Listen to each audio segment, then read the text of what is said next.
From the forbidden erotic love they shared with each other to a triple murder and then a suicide. We're all still in shock. It's crazy. I don't know what else to say. It's horrible. Even I would say the same thing or even more, because I'm short of words. How did a father's love turn into a nightmare of abuse, incest, and murder? Steven Pladl's dark obsession with his biological daughter spiraled into a series of horrific crimes that would shake a nation. What warning signs were missed along the way? Buckle up as we unravel the shocking details of Steven Pladl's disturbing past, his fractured psyche, and the horrific crimes that followed. The path to darkness began years before. Steven Pladl, known for his volatile temper and possessive behavior, owned at least 4 guns. In 1995, Steven Pladl, then 20, met 15-year-old Alyssa online. This connection led him to travel to San Antonio, Texas, where he initiated a sexual relationship with her. Alyssa, seeking love and understanding, left home to live with Steven in New York, where she quickly became pregnant. At just 17, she gave birth to their daughter, Denise, but their relationship quickly became toxic. Alyssa later recounted Steven's violent tendencies, including accusations that he had once nearly suffocated Denise by stuffing her in a cooler. Seeing no way to protect her daughter, Alyssa made a heart-wrenching decision to put Denise up for adoption, hoping to offer her a chance at a safer life. Even as Denise, later named Katie by her adoptive parents, grew up safe with her adoptive family, Steven's obsessions deepened. This disturbing pattern of behavior and abuse raised concerns about Steven's predatory nature and capacity for violence. A former classmate of Steven Pladl's from Levittown, Long Island, New York, remembered him as an unusual figure. Descriptions paint a picture of a solitary, bullied, and isolated boy who wore the same San Jose Sharks hockey jersey every day, even in gym class. These repetitive choices, coupled with his odd behavior of running around a pole during recess, highlight his isolation. People made fun of him, the classmate said, but looking back, there was something unsettling. This testimony offers a glimpse into Pladl's formative years, suggesting he may have struggled with social interactions, peer acceptance, and possible vulnerabilities. These factors may have contributed to Pladl's complex and troubled development, potentially influencing his later actions.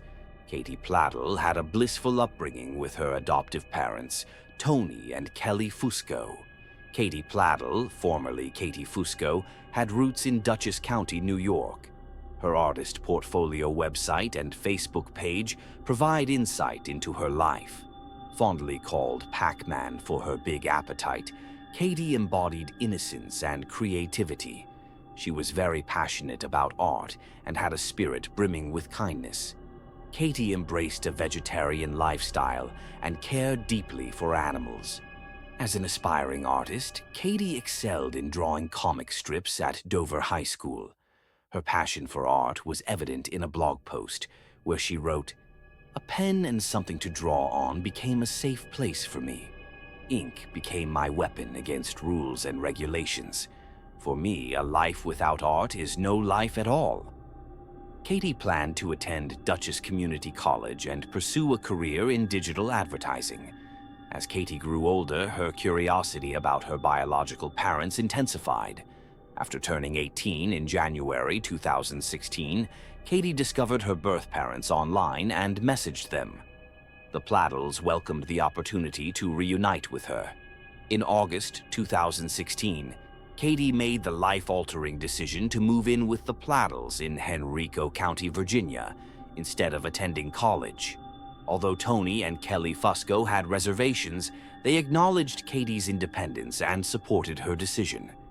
Katie's uncle, Carrie Gould, noted that she had been aware of her adoption and was now seeking a connection with her biological family.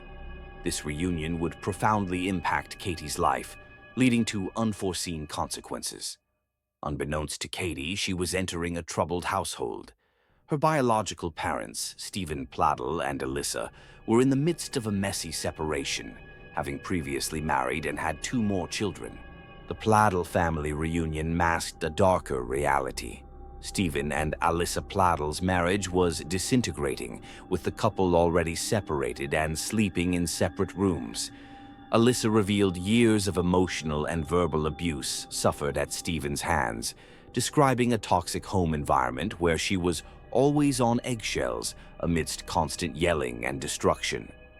In a private conversation, Alyssa shared a shocking truth with Katie. Steven had abused her as a baby, prompting the adoption to ensure her safety. Yet, Alyssa noted, Katie seemed surprisingly unconcerned by this disturbing revelation, a response that would prove pivotal in the unfolding events. Alyssa Pladl noticed a disturbing transformation in Steven's behavior after Katie's arrival. He began dressing differently, wearing skinny jeans and form-fitting shirts, shaved his beard, and grew his hair long. Alyssa's concerns escalated when Steven started sleeping on the floor in Katie's room, first once and then again the following night. When confronted, Steven dismissed Alyssa's concerns, stormed out of the house with Katie, and refused to discuss the matter. The tension culminated in Alyssa moving out in November 2016. She shared custody of their 2 younger children with Steven. Alyssa had no idea that a troubling connection was quietly developing right under her nose. Months later, in May 2017, Alyssa found her 11-year-old daughter's journal, revealing the shocking truth. Steven and Katie were in an incestuous relationship. Katie, by then, was pregnant. Alyssa's world was shattered. Her daughter's journal also mentioned that Steven instructed the children to refer to Katie as their stepmother. Alyssa confronted Steven, demanding to know if Katie was carrying his child. His chilling response, "I thought you knew." "We're in love." Alyssa recalled, "I started screaming. I was just cursing him out. How could you? You're sick. She's a child." Steven Pladl's manipulation continued as he instructed his children to refer to Katie as their stepmother rather than their sister, further blurring familial boundaries. Experts suggest that adoption-related trauma may have influenced Katie Pladl's decisions. Psychologist Christine Courtois notes that adoptions can be traumatic, particularly the experience of being given away. Even with the most loving adoptive parents, for some kids, being given away is the big issue. This trauma can leave individuals feeling vulnerable, open to manipulation and abuse. Imagine carrying the weight of such a loss, yearning for acceptance and love. It's a reality that Katie faced, an internal struggle that shaped her every interaction. Courtois explains that Katie's background made her susceptible to Steven's exploitation. And if he's that manipulative, and he prefers younger women, this may have been his ultimate dominance or his ultimate win. Steven's actions exploited Katie's vulnerability, leading to a devastating outcome. Following the disturbing discovery, Alyssa Pladl contacted the authorities. Meanwhile, Steven and Katie's relationship continued to unfold with alarming consequences. Just 2 months after Steven's divorce from Alyssa was finalized, in a shocking turn of events, Steven and Katie Pladl married on July 20th, 2017, after falsifying their marriage application. Katie publicly celebrated their union on Instagram, posting a photo with the hashtags #JustMarried and #SimpleWedding. Katie's adoptive parents, Tony and Kelly Fusco, attended the wedding, posing for photos alongside Steven, Katie, and Steven's mother. Despite their reservations, they felt powerless to intervene and chose to support Katie. Their union resulted in the birth of a son, Bennett, on September 1st, 2017. The couple settled in Knightdale, North Carolina, living a facade of normalcy that concealed the incestuous nature of their relationship, but their illicit relationship was short-lived. In January, the tumultuous saga of Steven and Katie took a dark turn when they were arrested on charges of incest, adultery, and contributing to the delinquency of a minor. As the courtroom drama unfolded, a judge ordered them to have no contact with each other. In a heart-wrenching decision, as both of them would see it, Steven's mother was granted custody of their infant son, Bennett. Meanwhile, Katie returned to her adoptive parents, seeking solace and stability. But beneath the surface, Steven's rage was a smoldering fire, threatening to erupt at any moment. As April approached, the tension grew. On the 11th, Steven managed to manipulate his mother into handing over Bennett, spinning a web of deceit by claiming he wanted Katie to see their child. He told her he and the baby would Skype with Katie that evening, masking his true intentions with a veneer of familial concern. This act of betrayal set the stage for the horrific events that were to follow. That same night, Steven informed Katie's adoptive family that he would be visiting them, further cloaking his dark plans. He then made a chilling call to his mother, revealing his intention to take Bennett to see Katie. As the hours passed, he continued to update her on their journey. At 7 a.m. Thursday, he reported that they were almost at their destination, a seemingly benign update that hid the true darkness of his intent. But as the clock ticked towards 8:45 a.m., Steven's demeanor shifted. In a shocking revelation, he confessed to killing Katie Pladl and Tony Fusco. When his mother, horrified, asked about Bennett, he coldly admitted that he had also killed the infant, leaving his lifeless body inside their home in Nightdale. On April 12, 2018, at approximately 9 a.m., Steven Pladl's mother frantically contacted the Nightdale Police Department's 911 center. She relayed chilling information. Steven had confessed to murdering his 7-month-old son, Bennett, as well as Katie and Tony Fusco. He instructed her to contact police, warning her not to visit the scene herself and providing the location of a key under the front mat. He left the baby dead. He told me to call the police and I shouldn't go over there. Steven's mother expressed her disbelief to authorities during the 911 call. Steven had murdered Bennett, along with Katie and Tony Fusco, in an act of unforgivable violence after Katie had ended their relationship. So what actually happened on Wednesday night and Thursday morning before his confession? Steven killed his son in his residence in Nightdale and then lies to his mother about it. Steven Pladl then called his daughter's adoptive family in on Wednesday night and said he was going to see them.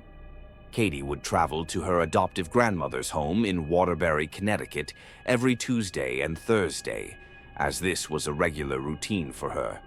So, Steven traveled to Dover and followed Katie and Tony's car, eventually murdering them with his Arrow assault-type rifle on their route in New Milford, Connecticut.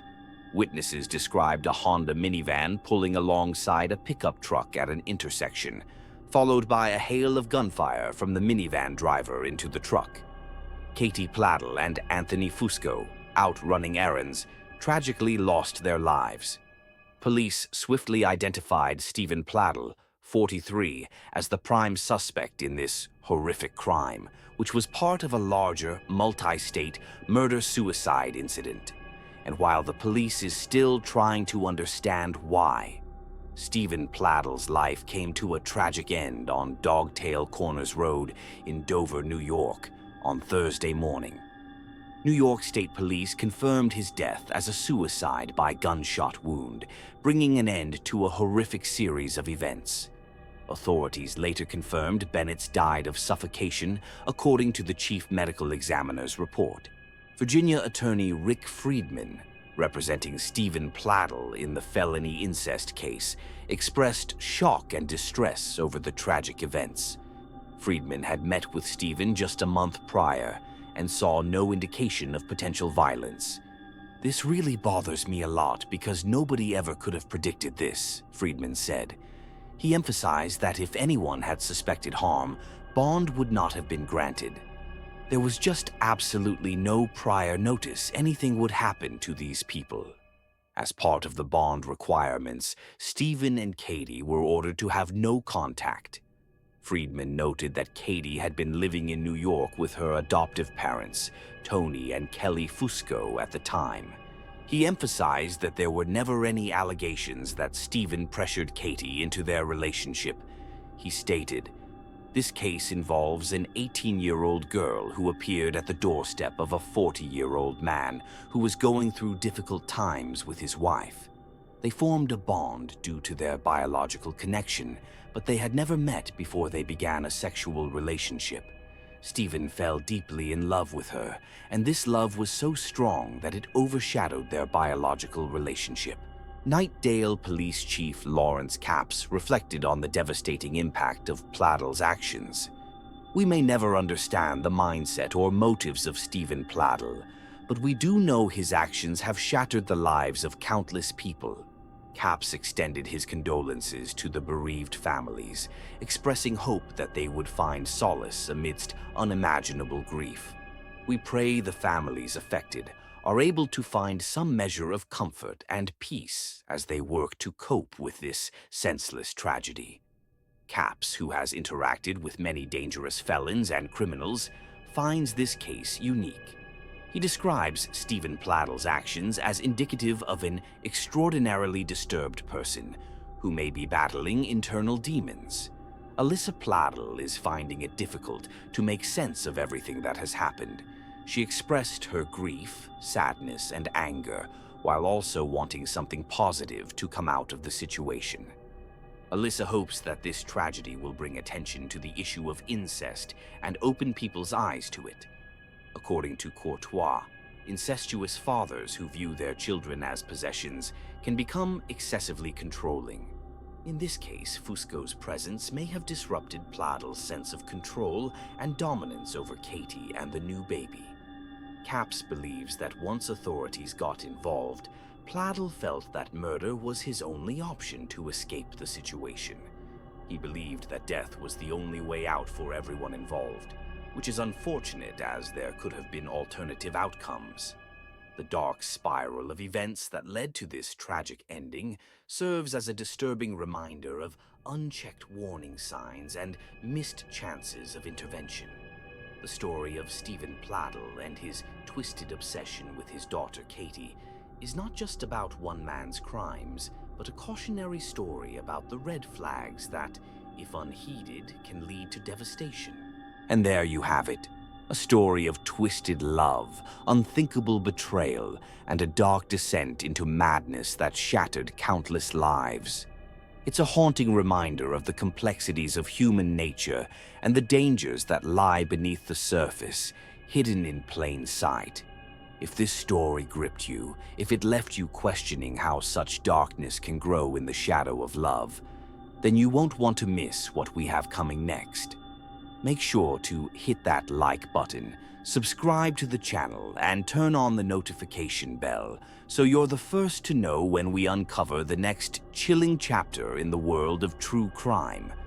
Until next time, stay safe, stay aware, and remember, the truth is often stranger and darker than fiction.